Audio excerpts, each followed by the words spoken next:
Okay, तर finally day is arrived आणि आज आहे दीदीचं लग्न. फायनली तो दिवस आज आलेला आहे.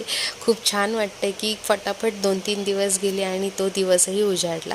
तर चला तर आता फटाफट आपण तिच्या फर्स्ट लुकसाठी मी तिला रेडी करत आहे.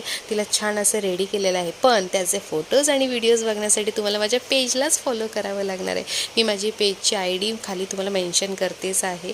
आणि अशा प्रकारे आम्ही स्नेहा दीदीला आणि मोठ्या दीदीलासुद्धा रेडी केलं. त्याच्यासोबत मी मलाही थोडं रेडी करत होती, पण मला फुल अँड फायनल असं रेडी नाही होता आलं. आणि आम्ही रेडी होऊन फटाफट आम्ही हॉलवर पोचल्यावर लगेच आम्ही सेकंड चेंज केला आहे तिच्या एंगेजमेंटसाठी.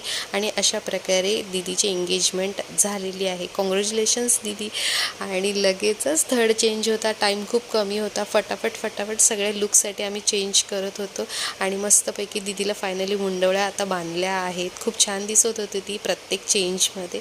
हळदही लागली. त्याच्यानंतर आम्ही हा फोर्थ फायनल लुक तिचा झालेला आहे. खरंच खूप सुंदर दिसत होती दीदी. आणि नेहमी जी लग्नात गडबड असते तीच गडबड इथे चालली होती की पटापट चला, कारण लग्न मुहूर्तावर लागणं खूप इम्पॉर्टंट आहे. आणि या गडबडीमध्ये आमची ब्राईड शेलाच विसरली होती, पण नंतर तिने तो शेला घेतला आणि फायनली दीदीचं लग्न झालेलं आहे. खूप सुंदर क्यूट दिसत होती. तुझ्या पुढच्या आयुष्यासाठी दीदी तुला खूप खूप शुभेच्छा. तुझं लाईफ खूप छान आणि सुंदर व्हावं आणि खूप छानही लग्नही झालेलं आहे. तुला खूप खूप खूप शुभेच्छा.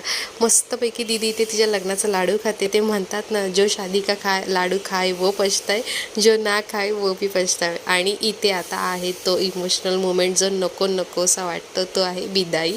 आणि फायनली आता दीदी तिच्या घरी निघाली आहे सासरी जाण्यासाठी.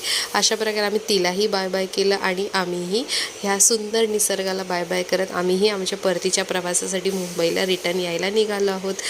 जसे तिकडे 3-4 दिवस बरे वाटतात, तसंच रिटर्न पणही जावंसं वाटतं, कारण घरीही वाट बघत असतं तितकंच आपलं.